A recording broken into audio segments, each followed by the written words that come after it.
যে আমরা কোটা না মেধা, কিন্তু এখন বাংলাদেশের সর্ব জায়গায় কোটাতে নিয়োগ হচ্ছে। কোটাতে কারা নিয়োগ হচ্ছে জানেন? বাংলাদেশ ব্যাংকে নিয়োগ হয়েছে এবং বিভিন্ন গভর্নমেন্ট নিয়োগ হয়েছে সিলেটের ব্যবসায়ী, এবং তিনি হলো একজন ঋণ খেলাপি। পবিত্র রমজানে এভাবেই আপন হয়ে উঠুক সবাই ইসপির আপন করা স্বাদে। ইসপি আপন করা স্বাদ। শিক্ষা ব্যবস্থার উন্নয়নের বাংলাদেশে যে নমুনা হচ্ছে, আপনি যদি অনেক দলের পোস্টে থাকেন তাহলে আপনি ডিসি হতে পারবেন। আপনি যদি নির্বাচনে পরাজিত হন তাহলে আপনি জেলা পরিষদের চেয়ারম্যান হতে পারবেন। আপনি যদি নির্বাচনে পরাজিত হন তাহলে আপনি সিটি কর্পোরেশনের প্রশাসক হতে পারবেন। দলীয় কোটা যে নিয়োগ, এটার বিরুদ্ধে 24-এ সবাই ছাত্ররা আপনারা আন্দোলন করেছিলেন। সেখানে আপনারা বলেছিলেন যে আমরা কোটা না মেধা, কিন্তু এখন বাংলাদেশের সর্ব জায়গায় কোটাতে নিয়োগ হচ্ছে। কোটাতে কারা নিয়োগ হচ্ছে জানেন? বাংলাদেশ ব্যাংকে নিয়োগ হয়েছে এবং বিভিন্ন গভর্নমেন্ট নিয়োগ হয়েছে সিলেটের ব্যবসায়ী, এবং তিনি হলো একজন ঋণ খেলাপি। তো যেই হলো ভক্ষক, তাকে দিচ্ছে রক্ষকের দায়িত্ব।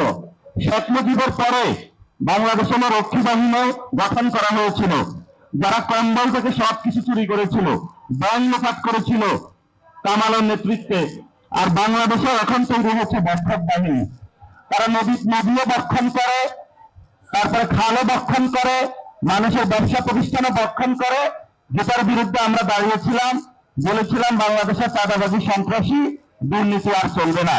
এই যে চাঁদপুরে একটি মেডিকেলে আছে, সেখানে মেডিকেলে যে পরিস্থিতি, আমার এক আত্মীয় গিয়েছিল, এখানে সুচিকিৎসার কোনো ব্যবস্থা নেই। তো চাঁদপুরবাসীর যে অবস্থা, শিক্ষা ঠিক নাই, চিকিৎসা ঠিক নাই, নদীগুলি ঠিক নাই, যারা ব্যবসা প্রতিষ্ঠানে আছেন তারা নিরাপদে ব্যবসা করতে পারছেন না। তাহলে নিরাপদ যদি নগরী না হয় তাহলে আমরা বসবাসটা করবো কিভাবে? আমরা মনে করি যারা আছেন, আপনি যেই পার্টি হন না কেন, এগুলো যদি আমরা নিশ্চিত করতে পারি তাহলে আসলে আমরা সুন্দর একটি চাঁদপুর গঠন করতে পারবো। পুরো বাংলাদেশে নতুন করে একটি রব উঠেছে যে সবাই নাকি আমাদের পরিবর্তনের হাওয়া শুরু হয়েছে। পরিবর্তনটা শুরু করতে হবে সংবিধান থেকে। আপনি যদি গাছের গোড়ার মধ্যে পানি ডালেন, গরম পানি, সেই গাছটা আসলে বাঁচবে না যদি উপরে ফল আশা করেন। এখন মূল সমস্যাটা হলো এই সংবিধানটা তো হলো শেখ মুজিবের সংবিধান। এই সংবিধানটা হলো ভারতীয় সংবিধান।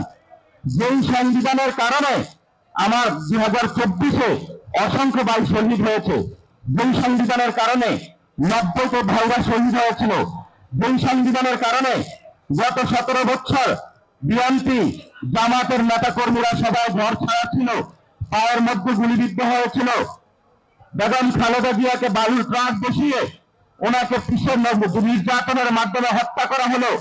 এই সংবিধান কিন্তু কাউকে রক্ষা করতে পারে নাই। এই জন্য আমরা বলেছিলাম এই সংবিধানটা যদি আমরা পরিবর্তন করতে পারি, যদি জুডিশিয়ারি, এক্সিকিউটিভ এবং অ্যাসেম্বলিকে আলাদা আলাদা করে পাওয়ার চেক এন্ড ব্যালেন্স করতে পারি, তাহলে শেখ হাসিনার মতো আর কেউ স্বৈরাচারী হয়ে উঠবে না।